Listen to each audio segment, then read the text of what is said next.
This week on the Bigwater podcast, we have got a guy, the term legend and GOAT gets thrown a lot.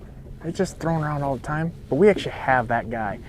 Al Lindner, founder of Lindy Tackle in Fisherman. If you don't know who Al Lindner is, I don't know what to tell you. And if you don't for some reason, make sure you watch because he let it all out. And wait till the end when I get enough matzah to ask him, can I do my Al impression for you? It's good. It's good.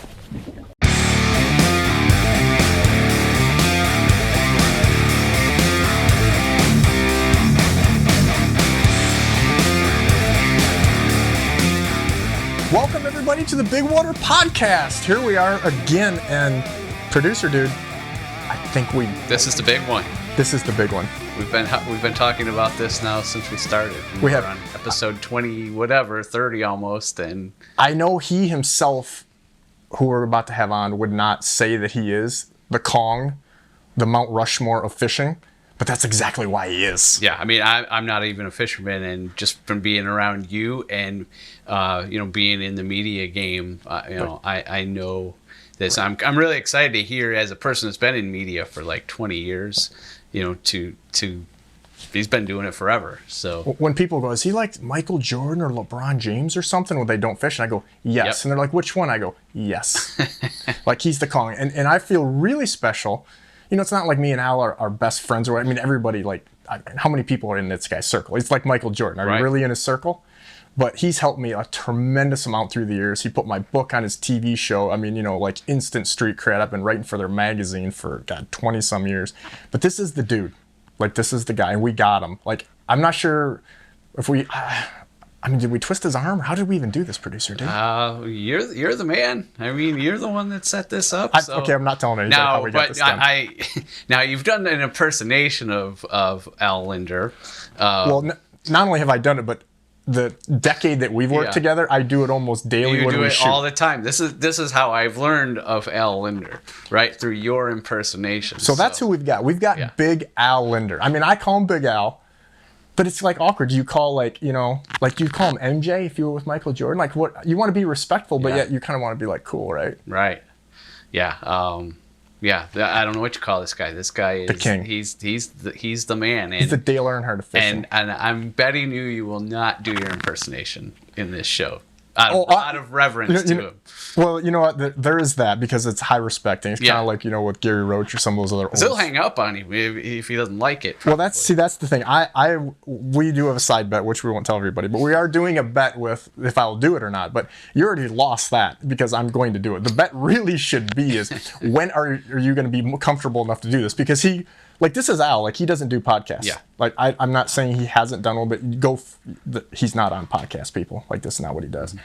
So grateful he gave us an hour and a half or whatever we can squeeze out of him here to do this. But, I mean, he's the king. I'm going to do it. This is your one shot, one kill. It's like the smoking hot chick comes up. It's Eminem. Yeah, we don't have any money to play that in, but yeah, could you roll that in there if we have zero budget? We get sued by Eminem. He's at 8 Mile right now. Yeah, but no, he's I have to. This is my one shot, my one kill. The smoking hot chick. You're gonna ask her out to the prom or not? I'm not gonna choke. It's just a matter of when I sneak it in there because I seriously don't want him to hang up and be like, "Dude, are you kidding me right now?" Because Al's is pretty serious, dude. You watch any of the TV show stuff, he always says, fishing's how I put food on the table for 50 plus years. So. I mean, I'm probably a little bit too much of a character for him in full go. All right. So before we get to him, let me tell everybody how they find you in Bigwater Fishing. Well, you better be Googling us. But, you go to bigwaterfishing.com, and I'm almost going to remember most of these this time. Facebook, YouTube, and Instagram. It's Bigwater Fishing. Bigwater's one word.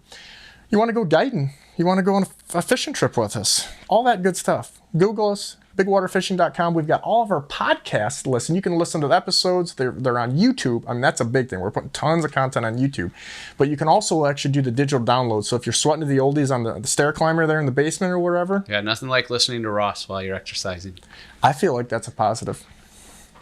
But let's be honest. We need to get Al on the phone because I don't want him waiting. Al texted me. I'm here ready for you, Big Daddy. Okay, he didn't say that, but he's ready for us. I think this is a good way to enter it. All right, we're here. Is this the man himself, Al Lindner?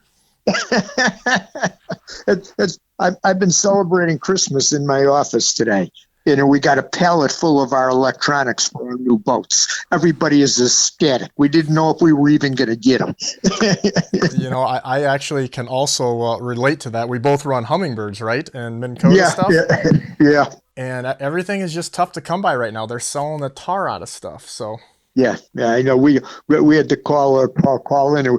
The mega truck pulled up. He says, "We got a pallet full of stuff from Hummingbird and Minn Kota." He says, "Have guys at the back door to unload it." We were there, man, and now we're sorting it out per boat to make sure everything's there. Say it's looking good. In our line of work, when you say, you finally got your eyes, people might be thinking they went to the optometrist, but now we can just see our Mega 360 and all that good stuff. Yeah, for sure. For sure. Well, I want to thank you for joining the Bigwater podcast. I've definitely been following your stuff for just about forever, and I think I can speak for most of the fishing community that we kind of grew up watching Al, not to make you feel old, but I mean, realistically, how long have you been doing this? A long time, my friend, a long time. I did my very first television show when I was 24 years old. I'm 76 now, so I got a few years. That's on the tube. Along with a lot of other media, but electronically, television all those years. We've been involved in that all the years, and I still like it, man. I still like it. Yeah, it doesn't get old to me. It's something I enjoy doing. It's a part of the business. I'm cutting back a little bit, Ross. There's no question. Jeremy, Jimmy, and the rest of the younger guys, Troy, Dan, my dad, our crew here. You guys go to. I'm backing off a little bit, and I want to do about half the shows, and go from there. I don't mean to keep harping on it, but even the so-called young guys, like when I used to travel with Roach and those guys, they called me the kid, and now I'm like, I'm over 40. So even the young guys ain't so young anymore. I know that. Well, man, the world is changing. Yeah. Speaking of Roach, I talk to him every couple of weeks. The old boy's still hanging in there. I believe it or not, Al, I don't know if it'll run before this one or not, but I got him to do a podcast. I just didn't tell him we were doing a podcast. I just told him we were going to record it because I didn't want to wig him out and make him think it was anything crazy. So. I love it. You baited the roacher. I love it. That's the way to get to a lot of guys. Yeah, and you just start talking and then tape it. And then and then the funny part. Well, he kind of knew what we were doing, and again, I started traveling with him when I was like, I think 15 or something. I say a different age every time, but I wasn't old enough to drive. And there's a whole lot of stories that came about from that. And I actually used to say, because that's back. I mean, this is quite a while ago, obviously. And I used to say, rotten's the name, fishing's the game, and that's what my buddies call me. And I brought that up on the podcast, and he clammed up on me, and he brought up like you and Ron and all the old guys that hey, if my friends call me rotten. I said, do you want to expand upon that? And he declined. I know why. Yeah, I don't blame him, but I wanted to see if I could still sneak one on. I mean, you aren't going to sneak around old Papa Roach there, but I tried and I failed. So I want to hit 5 quick hitters here. We do this with some of the guys. I don't think about it. Just simple answers. Just everybody knows Al, but we want to get maybe just a little bit more of an insight because we're always asking about worm colors or crankbaits or something. But what is your favorite species to fish? Just easy, no problem. Well, for me, it's smallmouth bass. It's been my whole career. Smallmouth have been in fact, when we started. In Fisherman, the logo was a smallmouth bass. I remember that. We started with that, and I had a love affair with smallmouth from the time I was a kid, growing up in Wisconsin at Grindstone Lake. I got hooked on that fish. Second for me would be walleye, and then I like largemouth behind that. And then, even though you never see me do any muskie fishing, Jimmy and Jeremy are the gurus when they're out there. I still like chunking for muskies. I did a lot of it in my younger years. I really enjoyed muskies. I still go out and do a little bit of it, but I choose my times I tell them with these guys, I'm not going to go on one of these 12-hour marathons. I'm glad to hear that green carp is number 3 on the list. That makes me very happy. and I definitely enjoy some spring and fall crappie fishing. I like getting the deep water crappie bite in fall, and there's still the magic, corking a pot of crappies in spring of the year when they first come into shallow water. Cork fishing them is a lot of fun. So that's what I love to do. Yeah. Greatest strength as an angler for yourself? Probably it'd be the ability to find fish fast. That's a good one. That's what it would be for me. So let's follow that up. I can reverse that wording and eliminate unproductive water quick. Quicker. And that I'm sure that probably has happened because of the way my mind has worked through the FLP concept of fishing. It automatically, I think, that fish location presentation automatically is like and you've been on so many bodies of water fishing so many different lakes and so many different environments that my mind just goes through this stuff quickly. I don't have to labor over it. It's just poof. And it becomes stuff that you don't even know it. It's just this happening when you're out there. That's a good one. Well, let's the flip of that. What's your biggest weakness? If I love being versatile, I would consider that a strength. Probably in today's, I will use it. I'll call it a weakness now, and we're going to be talking about walleye. But I made a conscious decision. I don't use live bait anymore for walleyes, and I know there's times, without a doubt, that you'll catch more fish on it. But I love doing artificials. I love it. And, I got on this kick when Gulp came on the scene many years ago, and it says, I'll fish as live bait. So I took that challenge. I said, could that really be? So I got on that kick of learning to fish with artificials and make fish bite on that. That's a good one. So far, we're good. How about fishing superstition? Do you have any? No, I don't. Off the top of my head, I don't think I do. No, I got no problem with bananas in the boat. In fact, I like bananas. I was just gonna say, my producer's over here just throwing his hands up in the air because I literally, when we first shot our first TV show together, who's my producer, my TV show for like 9 years, he brought this big bundle of bananas and I threw them in the lake, quite literally. No, you didn't.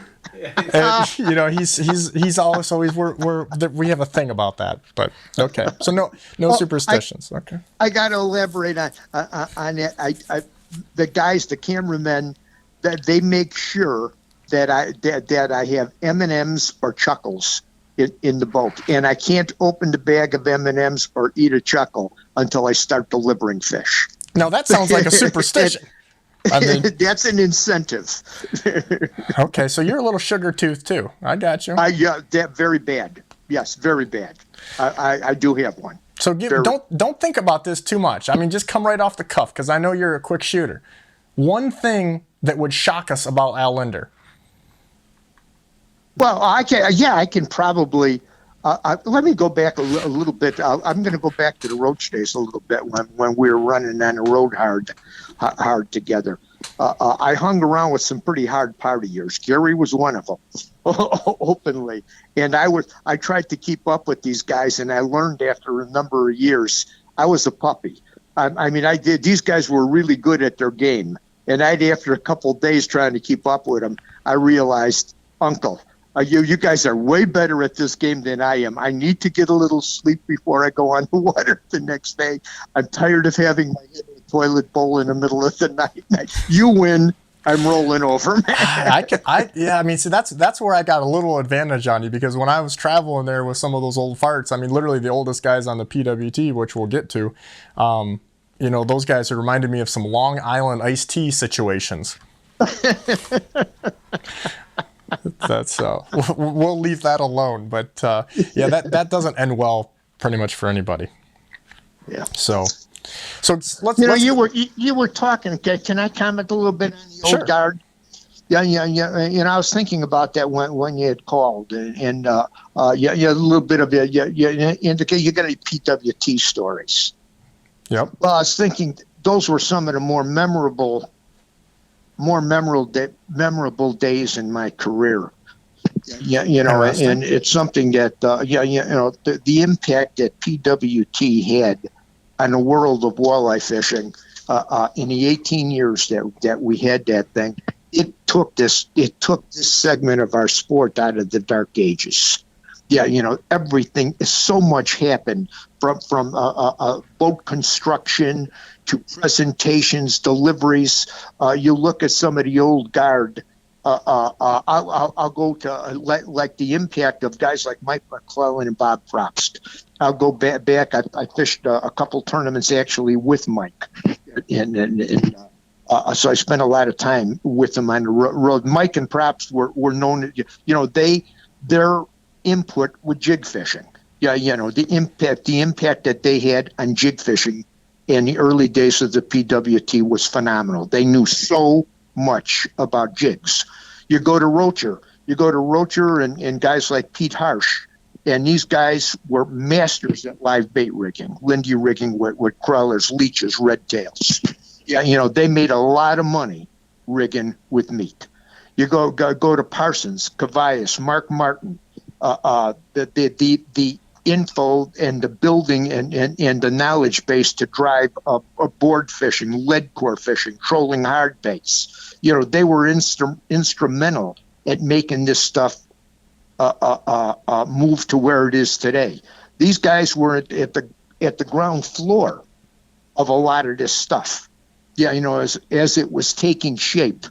And so much knowledge had come out of that PWT tournament tour. Every tournament you went to anywhere in the country, you were making news. You weren't reporting news. You were making news. These guys were making news at every tournament. It made no difference if we were on the Great Lakes, the Missouri River system, Mille Lacs here. It made no difference where we went. Winnebago. It was newsworthy information, and then the press would come and follow the PWT and follow the pros, which is what drove it. You would get so much press because you were creating news wherever you went, and they all needed news. They were looking. Outdoor writers were looking for newsworthy information. So for so many years, you were groundbreaking in these areas. Well, it's just, it's so different because I can remember in those days, nowadays, if you want tournament results, if you're fishing in a tournament, your girlfriend, wife, or friend, or your brother, or you can look on a cell phone before you even officially weigh in and see where the standings are at. Where back then, you got a piece of paper at the end of the deal, but Joe Schmo in the stands or even whatever, unless you were physically sitting right there at that event, didn't know until Walleye Insider magazine showed it 6, 8, 9 months later, whatever it was, right? Yeah, whatever it would be at, yeah. Where now people know that with this bass tracker and all this stuff, like I think a lot of the younger generation doesn't realize, like, man, they're complaining because there's a 10-second delay, and it was 10 months before, right? Yeah, that's one of the biggest impacts on our sport today. Yeah. I often think about that. Have grown up in the media and being involved in the media end of our business my entire life. Mainly, I grew up with print, radio, and television. And then today's social media phenomena and what is happening in podcasting, like we're doing here. Podcasting now has become so popular. And that's been 10 years in the making, and now all of a sudden it exploded 5 years ago, man. And it's another form of communicating any kind of information you want to communicate, because there's somebody that wants to listen to it, and how you get that word out there. And then the cell phone and the instantly here's what's happening, and Facebook and posting things instantaneously here's where the bite is now. You don't have to wait for information. Everything is lightning fast. It's now, and that's good or bad. Could put a bullseye on certain smaller bodies of water on certain kinds of fisheries, particularly some ice fishing situations that come to mind that could be, and not could be, are detrimental to the amount of harvest that is happening. I'm talking right now on some of the things that are happening in the ice world. It's almost too much emphasis on some species of fish. Where it's scary. The whitefish through the ice. Whitefish are fun, no question about it. And people have zeroed in on, like in the Great Lakes, some of the whitefish bites like you see in Sturgeon Bay, some of the areas in Canada. We're seeing some of the smaller lakes over here. Same thing is happening with burbot, but I'm using whitefish because they really got on in a lot of areas. And when you see these limits, when you see 150, 200, 250 houses and open shacks on a particular area of water at one time, and they're all taking their limit of 4 to 8 pound whitefish, what is happening? A lot of people have no idea that those fish are 50 and 60 and 70 and 80 years old per fish. Kidding. Per fish. Per fish. Wow, I didn't even know they got that old. And the fish are ancient.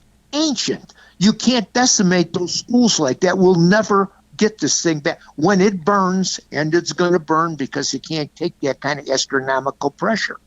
It's not like a walleye that's rejuvenated or a smallmouth that the pressure is staggering. And when we found out the age of these fish, you just go, holy mackerel. Yeah, buffalo are the same thing. They've been netting buffalo. They call them a rough fish.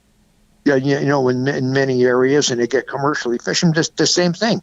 That these buffalo, they're seeing a lot of the guys that are spearfish, night fishing with a bow and arrow for buffalo and carp and that, and they started to age some of these areas where they got these huge buffalo, and they're starting to age these buffalo. These are 80-year-old fish, and they're filling barrels with these fish. Crazy. Yeah, they have a purpose out there. Now, what it is, we really don't know yet, but they had a purpose. They were there in the ecosystem for a purpose. Yeah, so what a lot of this stuff, we don't even have the answers to it yet. But I know when you start wiping out huge populations of fish that are 50, 60, 70, and 80 years old per fish, nothing good can happen long-term out of it. No, absolutely not. Well, you touched on the PWT, but let's even back up a little farther. Like, I think most people know you're obviously the guy, the founder, along with some of your family there within Fish. But even before that a little bit, you guys, you tell me, I think it was Nick Adams and doing the Lindy deal, right? Right. Is that kind of, or if you want to even go back a little farther, like to tell us about how you maybe got the bug or how, maybe even let's go farther back and, people are interested in hearing this stuff because it's not all over the places. I have an opportunity to make a living fishing because of a lot of the foundation that guys like you put forth. But back then you really didn't have, there was nothing. Like Roach talked about this. There was nothing to go by, right? No, you had to. You're going by the seat of your pants and making stuff happen. Yeah. I remember that I was fortunate enough to get my hands on, as a kid, of one of the first Lawrence depth finders. Yeah, real early in the game, and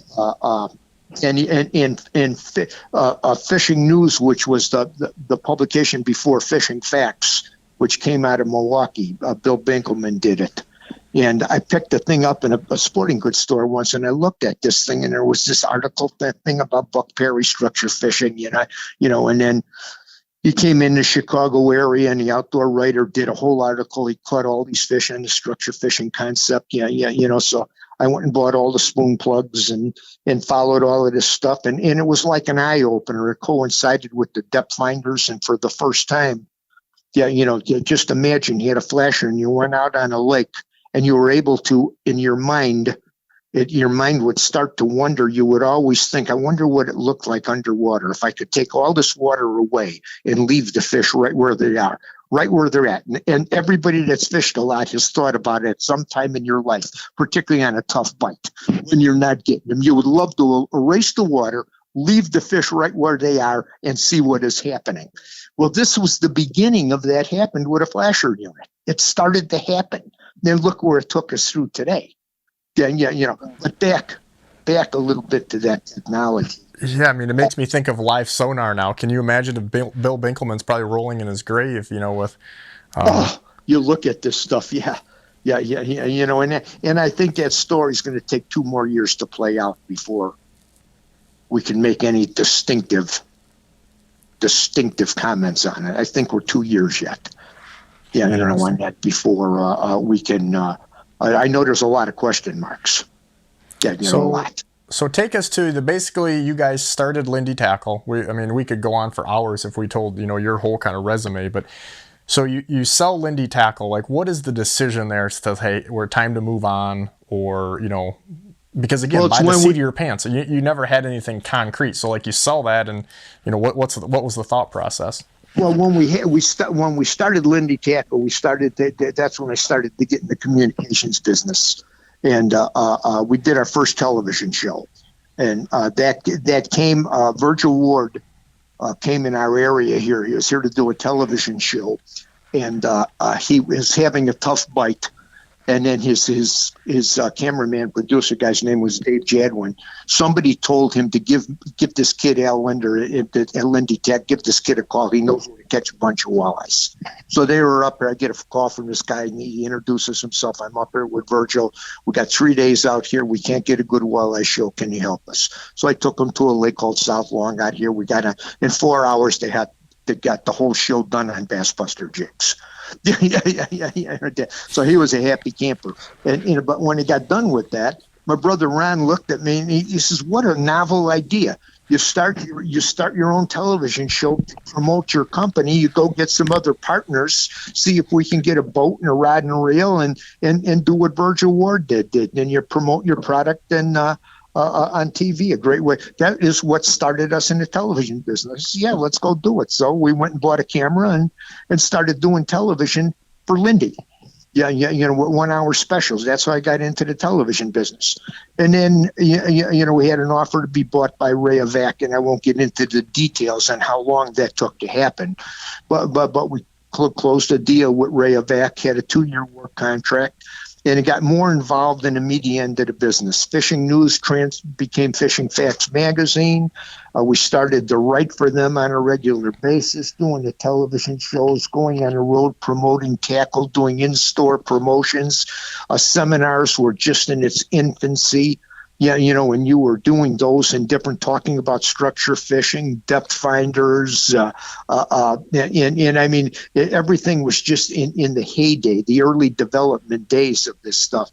And after a couple of years, we got pretty excited about it, and we decided we did not want to renew our 2-year work contract. And it was a lot more fun. The media business was a lot more fun than manufacturing fishing tackle. It was different every day. There was new things happening, and we enjoyed it more. So we're going to go in the media business. So we started in Fisherman Communications Network, and knew nothing about publishing a magazine, knew nothing about a tournament, knew absolutely, totally nothing, other than you've seen a lot of people were starved for fishing information. Yeah, and you've seen that by talking to them in stores, and people would often say, "Well, you got anything in print like that?" So that's what birthed the seed for In Fisherman, which started in 1975. The first issue was published in 75. Would it be safe to say that your brother Ron was kind of the creative, wild thinker, and you were more of the frontman, salesman, like follow-through doer? Is that fair? Oh, yeah, absolutely. No question. So who came up with... he was not comfortable on television, and I was. I liked television. I liked talking to people. I enjoyed communicating. I liked that end of it. He was more internally from a marketing point of view, how to create something to be sold, and I did the promotion end of it, and that's kind of how it built from there. And I can catch more fish than he did. Still ruthless. I love it. So, to correct me here if I'm wrong, I know you will. That's In Fisherman was because of, was it something going on back in the day called the In Crowd? Was it? Am I close? Yeah, there was a song out called the In Crowd. and that word in fisherman came from that, to create that. This is special. It was a great marketing thing that just happened. Right place, right time. Ron had the concept to ride that out and create that in fisherman, to create a special club. Something really, you can't get this nowhere else kind of deal, which ended up being true.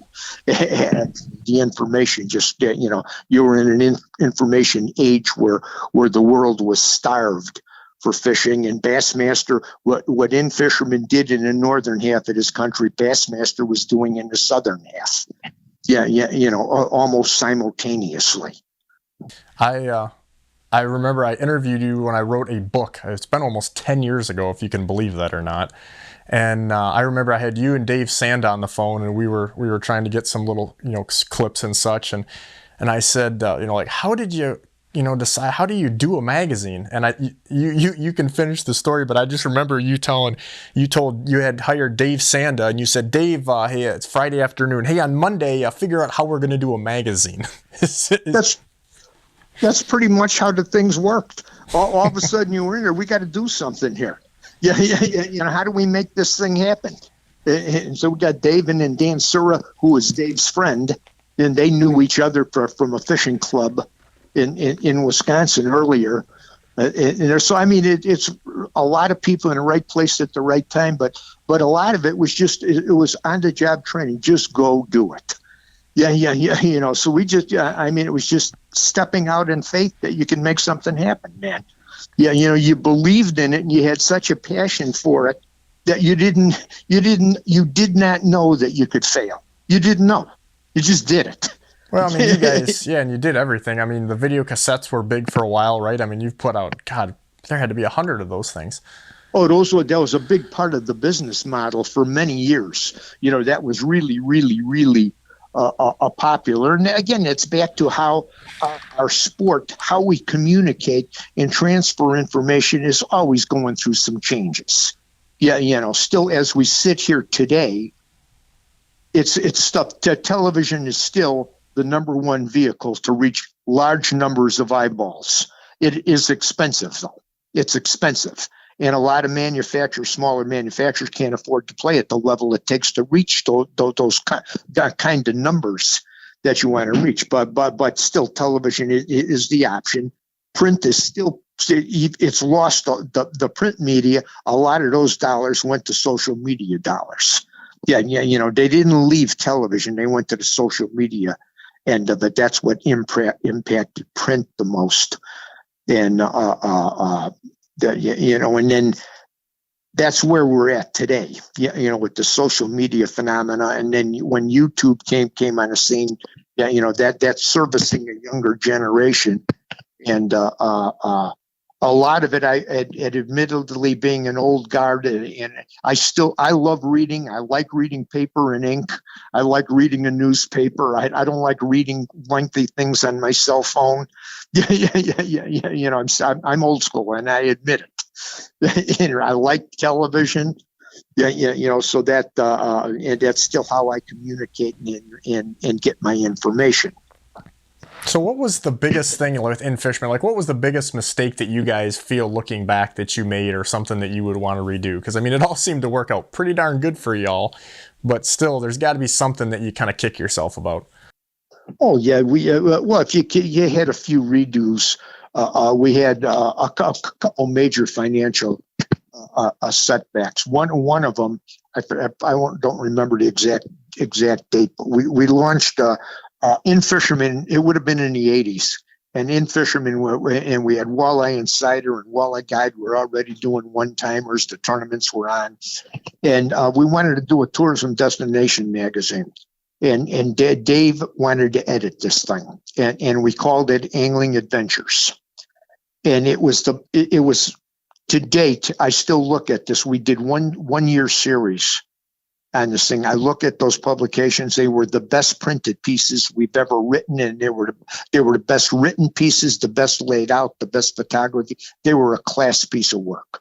And our intention was to try to make a buck off of the lodging tourism destination industry.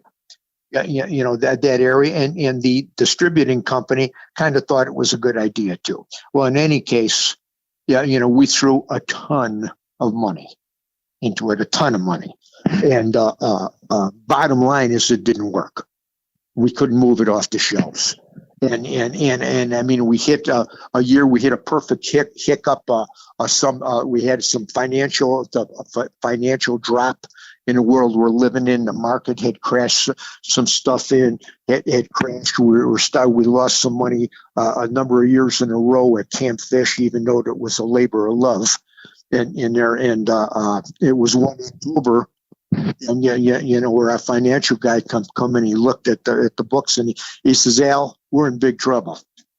Then what kept us alive is we had cash flow, because you had everybody paying for subscriptions for the magazine a year or two in advance. So you had a lot of cash in the bank. If you were sitting on cash, but if you were to wipe everything out, you were close to bankrupt. You said you're out of business. You were living in cash flow. And I said, "What do you mean?" I mean, we went over the books, and I won't give you the number, but I sat back in the seat, I looked around, and said, "Holy mackerel."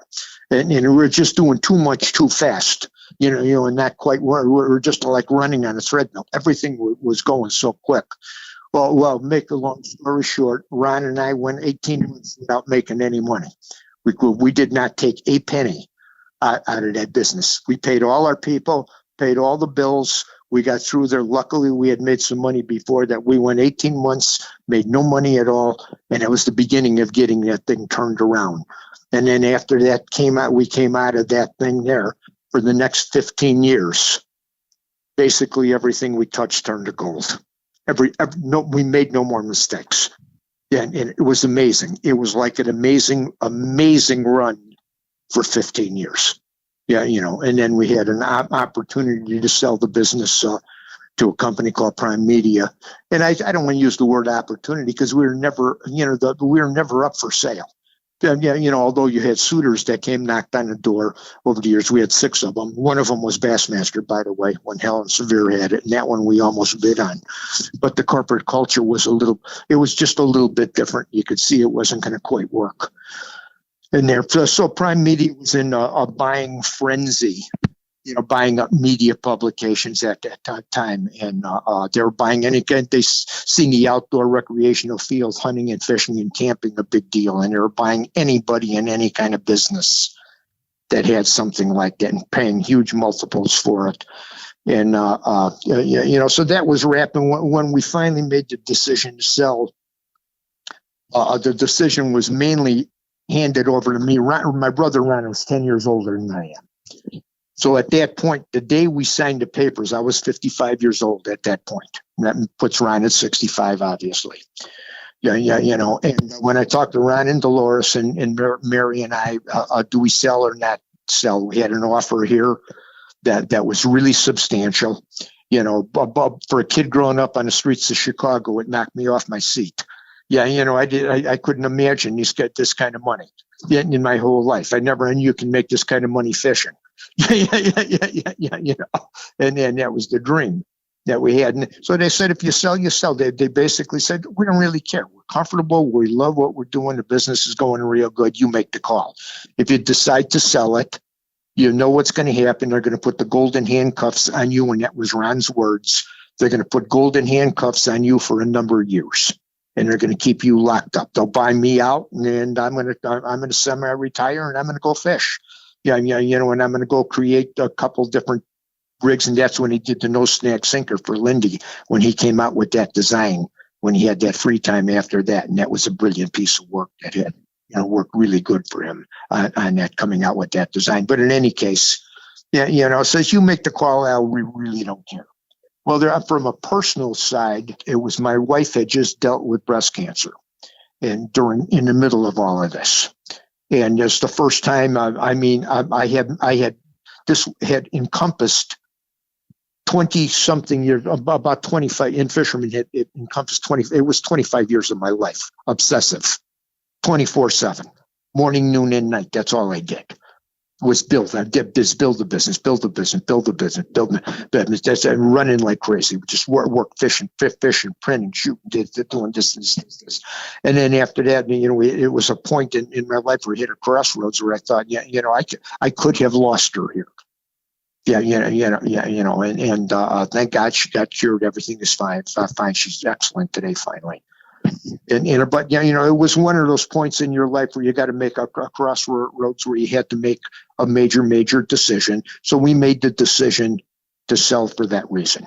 I had a lot of things on my plate and some personal time with my wife. And then, I had a 4-year work contract and then, a 4-year non-compete, which was typical in a sale of a business.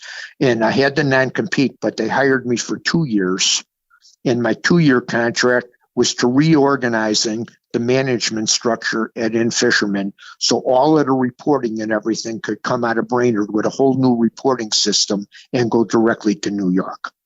So it basically, in its simplest terms, reorganize the management team and a structure to report all of the reporting process with the accounting departments and everything to report to here, and get yourself out of here in 2 years and go take your money and run away. We don't want to see you no more.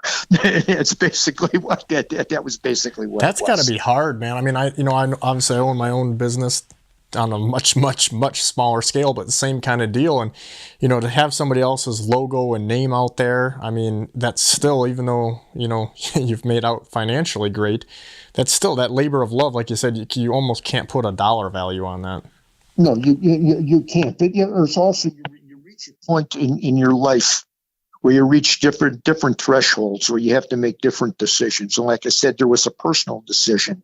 It wasn't the business decision because I loved what we were doing, but it was that time where I realized I had to spend some more time with my wife. And after we saw, when we did that, one of the things she said when we sold, it was some years after that. I was before we started Angling Edge. When I had a seed plant to get back into the television business, I knew the contract would be, our work contract was done, was coming to an end. And for that last year there, I was just in my case, I was praying, getting a direct, what am I going to do with my life? And my wife made a comment to me at breakfast one time. She asked me that. She says, and she says, you're secure. We're independently secure. You don't ever have to work another day in our life. What do you want to do? You're still young. You loved what you were doing. What do you want to do? I says, I like doing television fishing shows. And just in passing, she, well, you ought to keep doing them.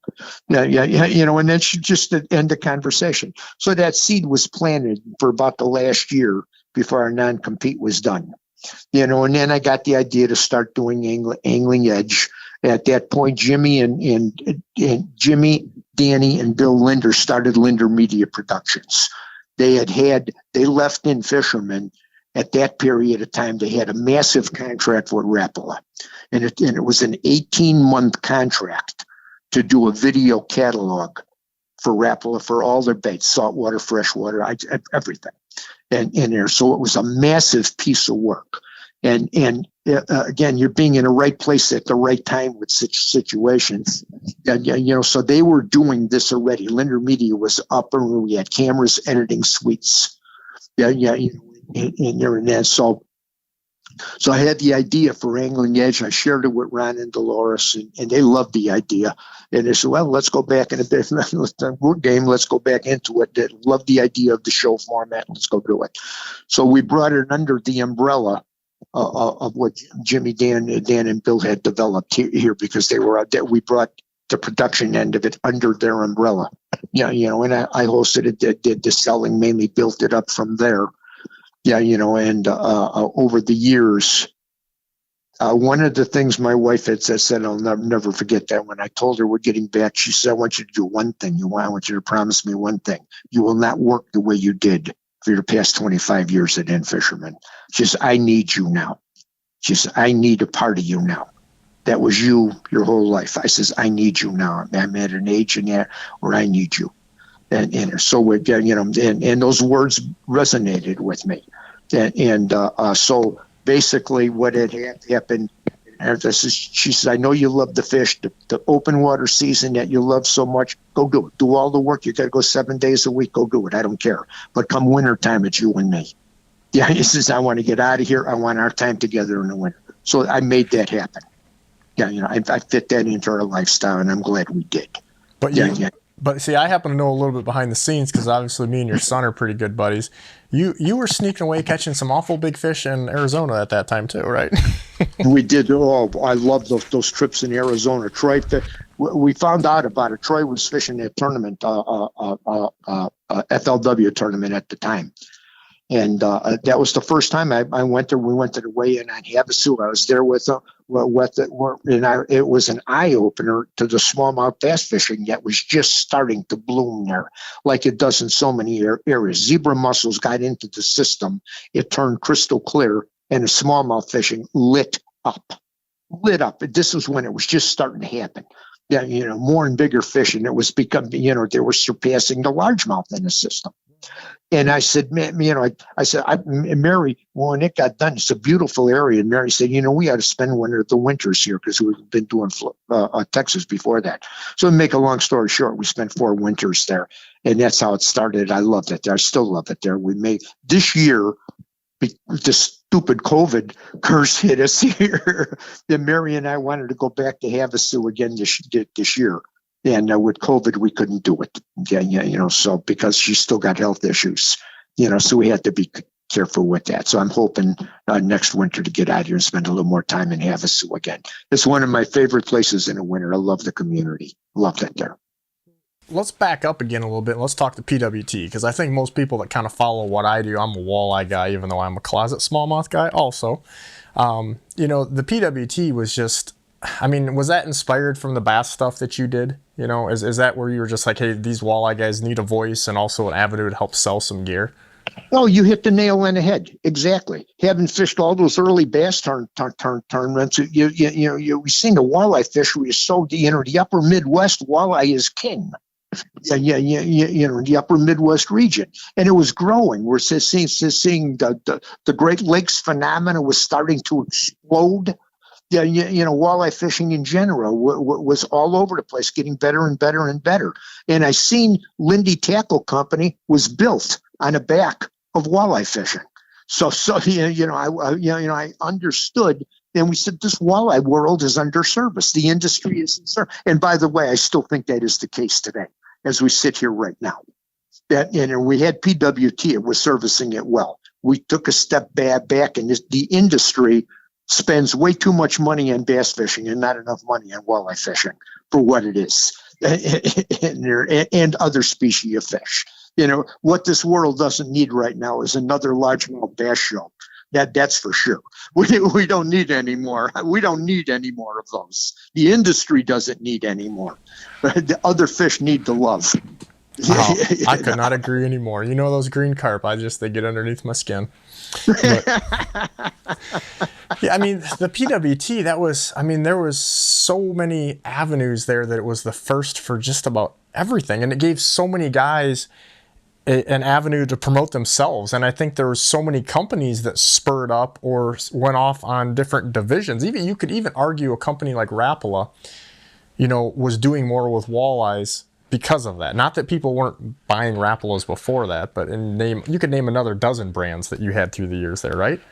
Oh, no question. How about Northland? Exactly. The list goes on and on now. The walleye market and PWT just grew it and grew it and grew it for many manufacturers, gave an opportunity that never existed to fulfill it. And for me, at the point I'm at, one of the things that I'm thankful for in my life, I was able to live my dream. I lived my dream, and I'm still living my dream. And I'm able to offer hope, and through in fishermen, through the things we did with PWT, offer an opportunity to people who have the same dream that I had. I want to make a living in the fishing business. How to do a television show, start a magazine, get a tackle company, do all 3 of them. And find a niche that you can make a buck doing what you do. And every day it's exciting to go out. I'm glad I was able to feed a fuel to make that happen for so many of my friends in this business. I consider it as a personal thing to me. I think that's the best thing I ever accomplished in my life. I was able to help so many people live their dream today. To me, I consider that a big deal. The biggest deal I've ever done. I mean, indirectly, it helped me do what I'm doing today as well. So, where did walleye tournaments go wrong, though? I mean, FLW had its little run there with some big money prizes, but I mean, where are we at right now? I mean, really, with walleye tournaments? Well, we took a step back. Our old company, when they decided to drop walleye and cider in the PWT tournament, it could not. I made an offer to try to buy it back, along with a couple other people. I know FLW tried to buy it, and for some reason, and I do not know the reason, and the powers to be did not want to sell it. They would read that for some reason they just killed it, and it made no sense. Well, the magazine at that time had 58,000 walleye subscribers, pure hardcore walleye fishermen. If we just stayed with that thing, I know based on what we're seeing with Target Walleye today, that magazine, a well done walleye magazine, if we could have built it off of that, it'd be 100,000 today. And 100,000 circulation on a magazine, you can make a comfortable living and feed a lot of mouths off of that, and have a major impact on the industry. Yeah, so many of those things were there, and when they closed that door, it just it was a step back, and thank goodness AIM came onto the scene. They came out with a little different format. They kept the wheels on the track. NWT is, they're in the game. We got a little bit going. But with it, so it didn't totally disappear. You have some state tournaments now, so there's still some life out there, but it wasn't the life that it was. I like that you, even though you're a prominent figure, obviously in the fishing industry, that you're not afraid to shy away from, kind of speaking your mind. I think it was an NPA conference where you went up there with a golf club. And, that's kind of along the same line. I just think the fishing industry right now is almost under attack a little bit because we don't have as many people coming in, especially when you kind of package hunting and fishing together. There's a lot of people that don't believe in that. And, it just seems like we're being attacked our community isn't coming together. And if you want to kind of touch on what you were talking about at the NPA conference with the golf club deal, I know that hit home for me.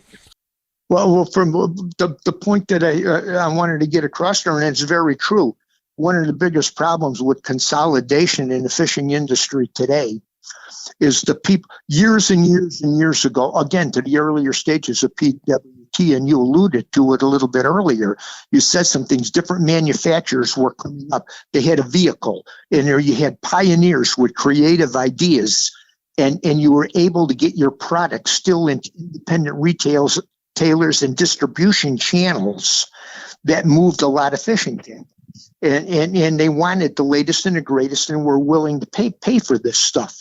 And as consolidation came in, the people that headed up so many of our industry business today that I know beyond a shadow of a doubt has hurt our sport, they know more about a golf club and a golf ball than they know about a spinner bait and a fishing rod. There's no question about it. No question. You ask them, they'd hold the spin. You stick a spinning rod in their hand, they hold it upside down and reel backwards with it. That's what they know about it. Absolutely nothing. And they take these brands, they get involved in there, and they screw the brand up. They bury it, they get it in trouble, and they leave 2 to 3 years later down the line, and they go back to selling potato chips or Hershey bars. They don't know why people fish, and they don't care why. They don't know why. That's why they come up with goofy products, things that don't work, and they make bad decisions because you can't make a good corporate decision if you don't know why people fish and continue to fish. And it's why do people fish? And the second word is important. Why do people fish and continue to fish? Because they had a good experience, and that good experience is one thing and one thing only. They caught fish, period. It's not about the sunshine. It's not about the turtle on the log. It's not about the time. If you don't catch fish, you're not going to continue to fish. That's what drives the sport. It's not all the other things are gravy. It makes for a better day. I agree with that. But what drives it is you got to get a bite, and the best days, more fish, bigger fish, the better. Like that 14-pounder in your boat the other day. This guy, I don't know how many people are going to look at that fish and drool. But that's a fish of a lifetime in your boat, a fish of a lifetime for him. And that's going to live on for a long, long time. That is probably the biggest thing that's ever going to happen in this guy's life. And yours as far as a motivation of somebody that's helping somebody catch fish.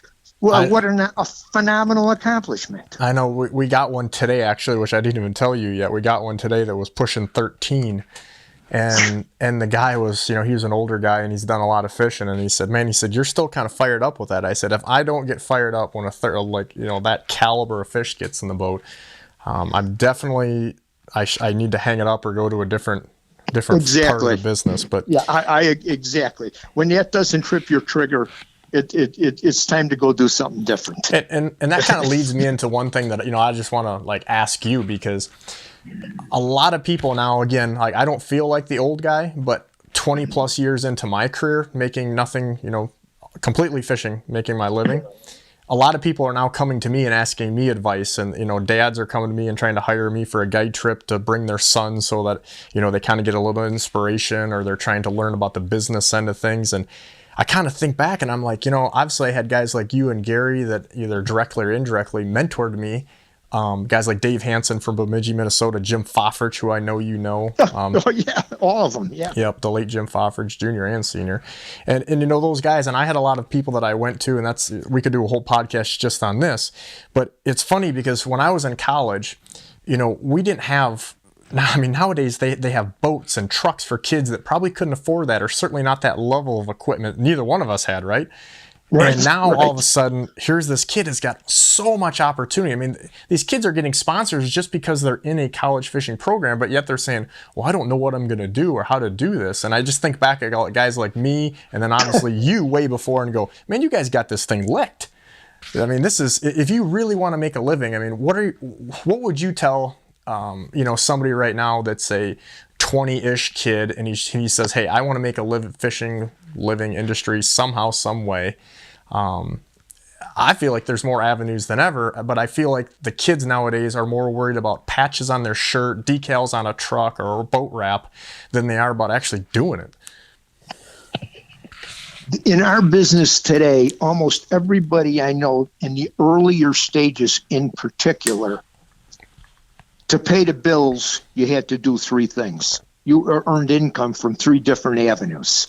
You would fish tournaments, you would work sport shows with your sponsors in January, February, March months. You would do in-store promotions for them. You might write an article in a local newspaper, your local newspaper. You did 3 or 4 things to generate revenue from every area. Well, yeah, to do it from one specific area is not an easy thing to do. And I think you could easily, me, you, Roach, we could go out to Bill Dance, Roland Martin, we could all throw in there guiding as well. Oh, and guiding for sure. Guiding, the years that I guided, I learned more about people and their personalities and why they fish. Yeah, and what their expectations are, and the mistakes that they commonly make. It taught you so much about people skills to communicate with them, and how many times when you pick up a new party that you never fished before, you're reading them. You could see them getting them. Sometimes you could tell on the phone conversation with them. You ask them, hey, have you ever fished walleye? Oh yeah, I fished all over the place. I know where. Then pretty soon you get this is one of those guys. Yeah, okay. Pretty soon you've seen the way he handled the equipment. You say, okay, I'm going to get him to land the fish in spite of himself. How do I make this happen? How do I make them get a bite in spite of themselves, trying to screw everything up? I'm going to take advantage of having you tied down to that chair there, and you have to have a really good guiding story. Because you did quite a bit of that yourself. You went down to Texas even, didn't you, when you were younger? Oh yeah, and that's how I learned to fish reservoirs. When I left Brainerd, Harry Van Doren, Sam Rayburn was just on fire in Texas, and he says, "Al, you ought to come down to Texas." Lindy Tackle Company was just in its infancy. It was just, and there was not much money being made. Nick had kids in a family. Ron had 7 kids. They had to make the money. So and I went guided and fished tournaments and did promotion for the car. I lived on the road fishing. I was single at the time, and I was a fishing bum and loved it. It was great years in my life. So I went down to Rayburn with Harry. I learned how to fish reservoirs, and that was the beginning of tournament bass fishing. And first time I ever seen a lake filled with trees. It was just like a whole new, exciting adventure for me at that point. At that point in my life, a learning curve. But guiding was so important. And I had, when I got down there, some of the people that I kept on my clientele base that I had would have been Kansas, Missouri, a lot of Missouri people. And when they found out that I was there, they came down there and we fished together there. But I mean, you build a rapport with some of the people through guiding where it started as just an opportunity, a 2 or 3 day guiding trip, and pretty soon they become some of your closest friends, and you talk to them all year long and look forward to, their family, things about them personally. It's such a phenomenal way to make a living and learn things on the water on how to catch fish. Guiding was so much fun to me. So much fun. I don't know what year it was exactly, but I had dinner with you and Dave Sanda in Cleveland. I think it was 2007-ish. It was when the FLW had the championship there.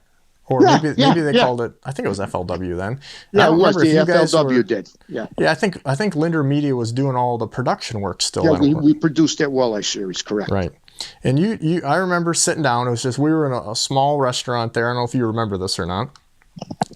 And there was probably nobody in there that fished besides us. And I remember asking you, so like, where do you see yourself now? Because that wasn't that far after, kind of, I don't want to call it transition time, but it would have been. And you gave me a great piece of advice that you didn't have to fish to have be good advice in my mind. And you said, Ross, you have to look forward to Monday morning. So you have to do something, to have that. And I thought, that keeps you excited. Yeah. How simple, yet how I think about that all the time, believe it or not. So simple things like that touch guys. But I remember you telling me about your 5-year and your 10-year plan of all this stuff. And I kind of thought, like, here's a guy who's kind of done it all, and he's given me his 10-year plan already. And I'm thinking, I didn't think it was going to be what it was.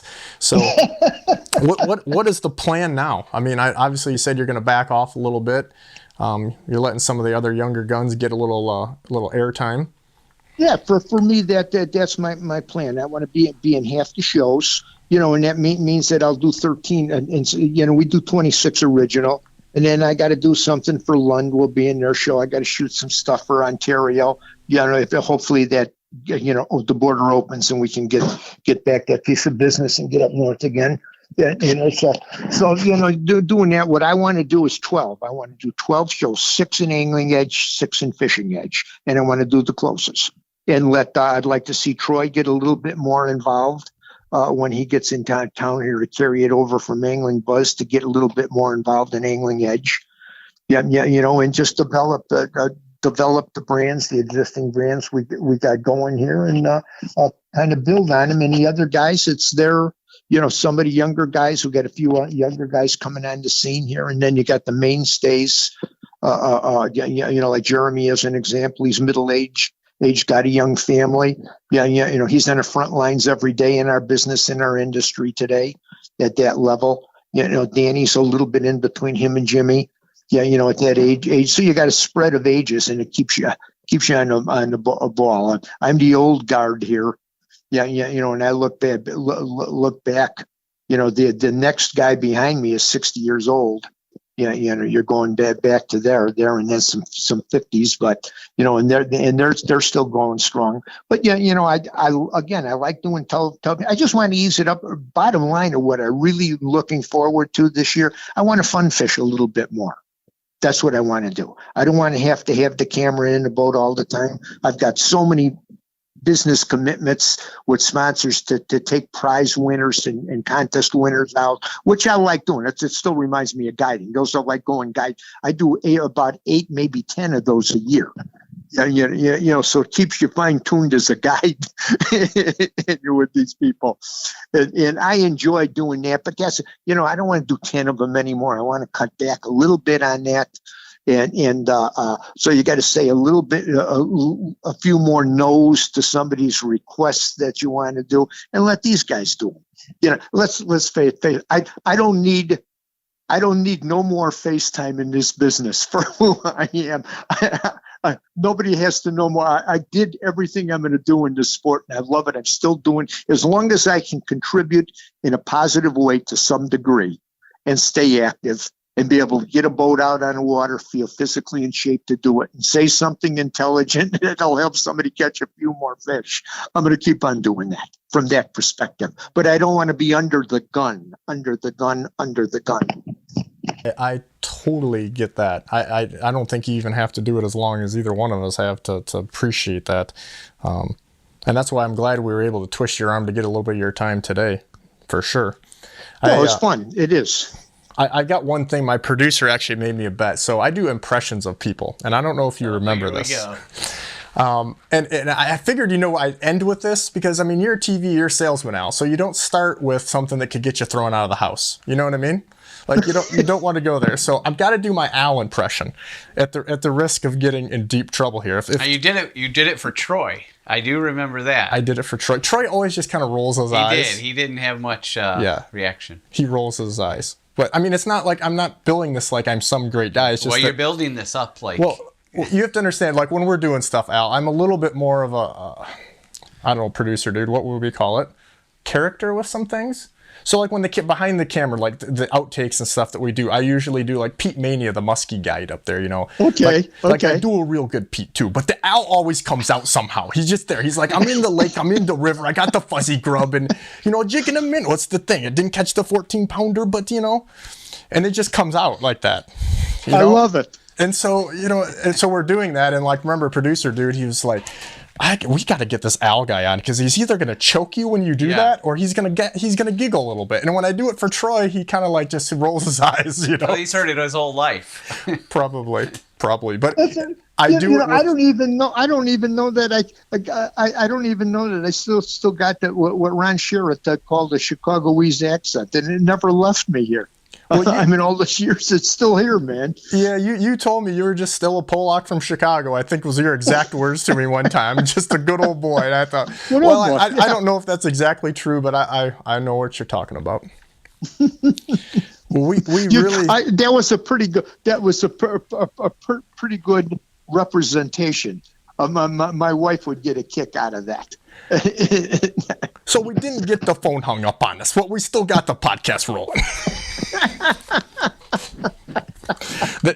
You just made my career right there. See, he laughed. Producer dude, he's over here like, we literally had a bet on this. He's like, he may hang up the phone. You better do this at the end. I said, yeah, you never know. Well, I cannot thank you enough for your time, and maybe we can do one more of these before you hang up your golden fishing rod. But, I appreciate your honesty because there's so many guys that are afraid, not that we talked about anything that's controversial, but nowadays everybody is so afraid to really kind of call it like it is, and talk about some of the old things. I mean, there's people now that think something that's 5 years old, that's new, and they don't remember, like, the old, we got mega side imaging, we got mega live now, and they don't know what a flasher is. Like, you show it to them, and they just, like, it's prehistoric, right? So I can appreciate the history lesson for sure. Well, it's one thing.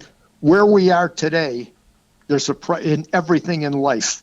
There's somebody that paid a price before that to get to you where you are today and make your life easier. And the more you understand that history, you'll become a better fisherman and more appreciative of your time on the water when you understand some of the other players that helped made the game possible for you.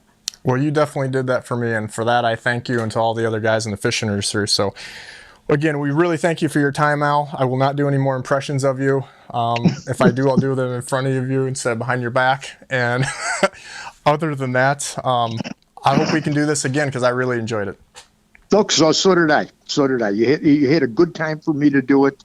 And before I start getting busy, because when the season starts, I'm going to be MIA for a while. I'm going fishing. I'm right in between waiting on a boat.